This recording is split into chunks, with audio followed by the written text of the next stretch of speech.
Chrome ব্রাউজারের search বারে type করব gsa.teletalk.com.bd লেখার পরে গো বাটন ট্যাপ করি।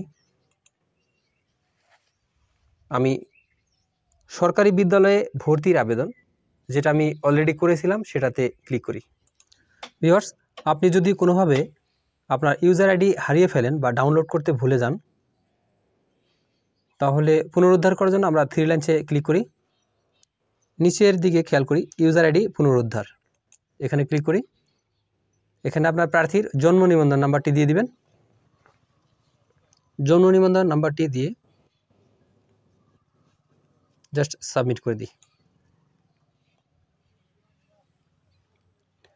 প্রাপ্ত ইউজার আইডি হলো gvu ...